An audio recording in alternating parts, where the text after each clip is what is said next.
da sake saduwa. A yau kashi na biyu zan nuna muku ne yadda ake amfani da Pixel Lab. Play Store ne ku yi downloading wannan application da kuke gani mai alaman P ɗin nan, Pixel Lab. Ku je Play Store ku rubuta Pixel Lab sai ku yi downloading. Idan kun yi downloading sai ku shiga cikin application ɗin. Yanzu ga nan yadda cikin application ɗin yake. Yana da abubuwa da yawa a cikinsa, amma za mu ɗan yi bayanin kaɗan daga cikinsu. Na farko kun ga rubutu ne a ciki, za mu iya rage rubutun, mu ja shi, mu tsuke shi, za mu iya ƙara girmansa, za mu iya juya shi ma.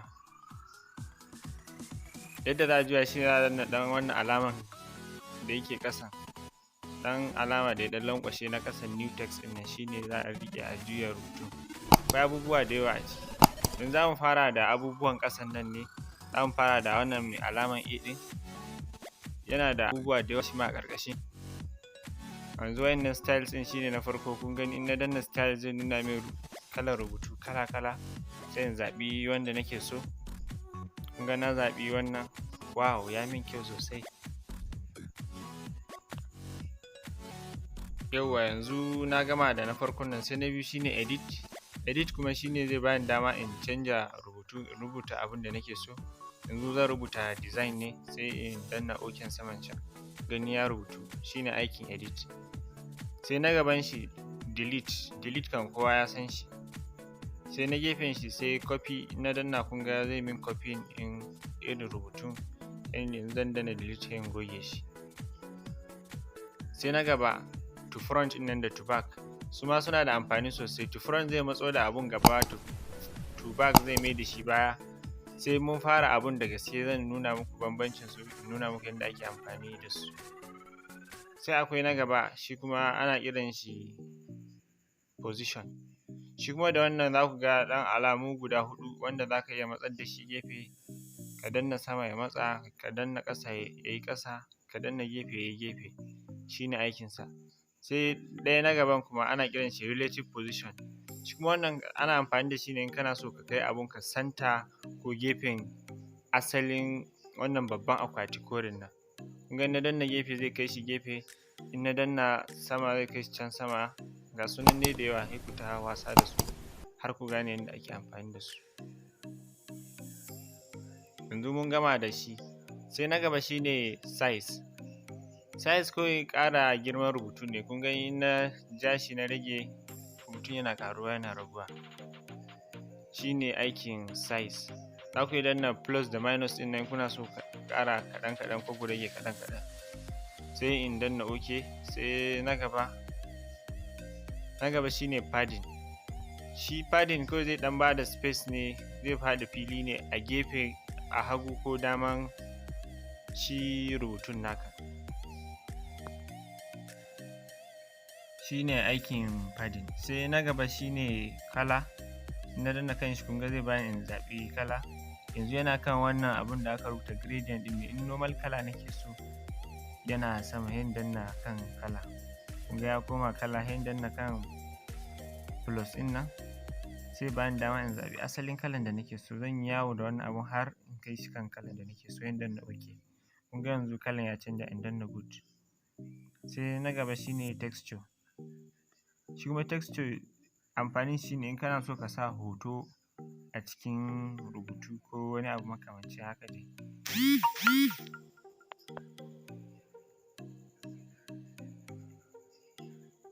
Yanzu zan nemi hoto guda ɗaya. Yanzu zan ɗau wannan hoton ICT. Sai in danna ƙasan can. Kun gani yanzu hoton yana cikin rubutun. Kun gani?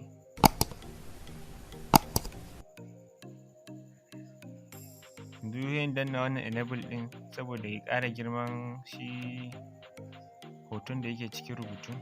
Sai in danna OK. Sai na gaba shine opacity. Yau wancan abun sama arrow nan shine ake dawo da abu baya. Misali ka ɗan yi kuskure ka danna shi sai ya dawo da shi baya. Yau opacity kuma shine yana rage hasken abu. Kun ga ina jan shi baya, abun yana haskensa na raguwa. sai wannan rotate din shi kuma in kana so ka juya abu za ka yi amfani da shi. Sai na gaba mask ba za mu yi amfani da shi ba yanzu ba, ko na muku bayani ba za ku gane shi ba sai a gaba. Sai na gaba akwai font.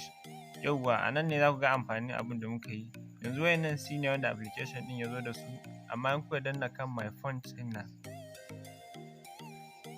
kun gani iya wanda application din ya zo da su kenan.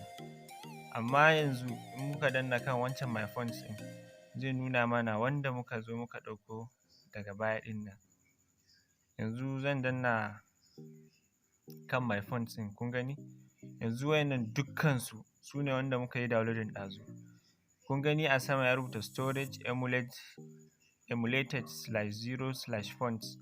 kun gani shi dama wannan folder yake zuwa ya ɗauko font ɗin da muka yi downloading, kuma kun ga a cikin folder muka sa su.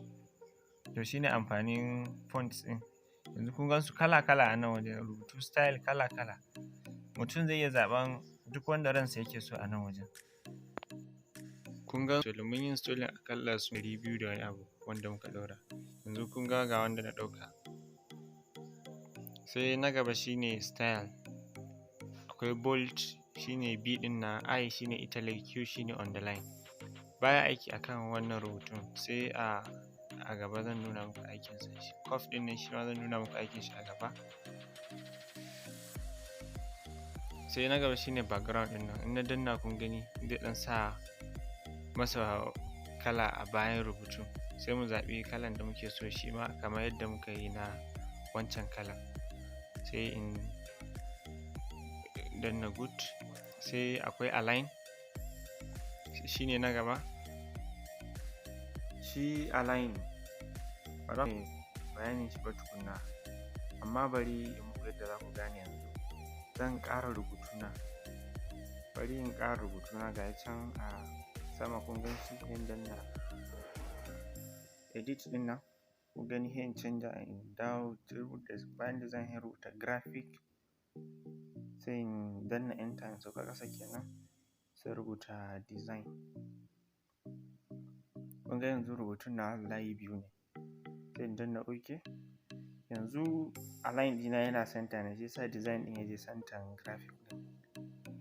Yanzu idan na je na koma wajen align ɗin, na canja shi na dawo da shi gefe, kun gani idan na tsakiya na danna gefe, kun ga yadda yake. To shine aikin align. Yana centering rubutu ne, ko ya kai shi hagu ko ya kai shi dama. Sai ɗayan shine spacing ɗin nan, kun gan shi kuma kawai yana ƙara fili ne, ko in ce space tsakanin harafi da harafi, alphabet da alphabet kenan. Sai na gaba shine line space, shi kuma tsakanin layi da layi. Yanzu kun ga da line spacing yake. Sai na gaba shine stroke shine kalan da yake, abin da ake nufi da stroke dai kawai shine kalan da yake bayan rubutu, yake jikin harafin rubutu. Kamar misali kun gani yanzu na canja shi na sa blue, zan yi shiga in canja in sa duk kalan da nake so, sai na danna OK. Wani zan iya ƙara kaurin shi, shine wannan stroke width ɗin, shine zai bada dama a ƙara kaurin shi kalan cikin harafin rubutun. Sai na gaba shine shadow kun san, kowa ya san shadow shine inuwa. Kun gani yanzu gashi nan, shi ma za ku iya ku shiga ku ɗan yi wasa da shi, ga nan abubuwan da yawa. Wannan shine shadow. Kun ga wannan offset x ɗin shine zai tura shi gefe hagu ko dama, offset y kuma zai tura shi sama ko ƙasa. Sai na gaba shine inner shadow. Shi kuma inner shadow shine mai shadon ciki, shadon da yake cikin rubutu. Kun gan shi kanan yadda yake, shine inner shadow. Shi ma yana da settings da yawa a nan wajen, za ku shiga ku duba su ɗaya bayan ɗaya. Sai akwai na gaba, ana kiran shi perspective. Shi kuma shine zai dawo da abun wani abu da muke kira 3D ana nufin 3 dimension. Za ku ga abun ya zama kamar a zahiri, kamar a zahirance haka dai kun kamar yadda kuka gan shi haka nan ya bar flat ya dawo wani iri da haka kun gani. Wannan shine perspective, kuma ku tabbatar kun danna enable ɗin nan kafin abun ya fara yi. Yanzu zan danna good. Sai na gaba shine 3D rotate. 3D shi kuma shine 3D ana nufin 3 dimension. 3 dimension shine zai bada abun, za ka ga abun kaman da gaske. Yanzu wannan flat ne, yanzu kun ga da aka dawo da abun haka abun ya dawo kaman da gaske. Za mu iya rotation ma'ana juya shi. Ga su nan wannan rotate y ne, na saman shi shine rotate x, sai akwai rotate z kun gan shi. Duka da za mu iya yi amfani da su. Sai light, inda hasken yake zuwa kun gani ina canja shi yana canjuwa, yana nufin daga wani angle hasken yake zuwa. Sannan dai yana da settings da yawa, sai ku ɗan dudduba su. Kun ga yanzu abun yadda ya dawo kaman da gaske, kaman mutum ya sa hannu ya wabco shi.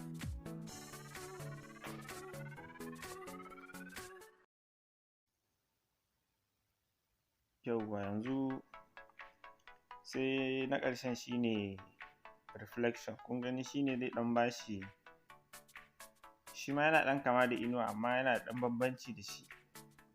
Kawai zai maimaita abun da yake asalin abun ne, amma sai ɗan yi shi ɗan dishi hakan nan dai a ƙasa. Kun ga shi ma za ku iya wasa da shi. Sai ku tabbatar kuma kun danna rubutu na ku don ɗauki. Yanzu mun gama bayanin wannan duk bayanin da muka yi akan wannan A ɗin muka yi. To sai a bidiyon mu na gaba za mu shiga wannan na gaba, wannan mai ɗan alaman akwati nan shine na gaba wanda za mu shiga. Na bar ku lafiya. Kuma kada ku manta ku yi liking, ku subscribing, kuma ku yi sharing bidiyon nan da 'yan uwa ga abokan arziki don kowa ya amfana. Jama'a wassalamu alaikum. Na bar ku lafiya, sai mun sadu a bidiyo na gaba.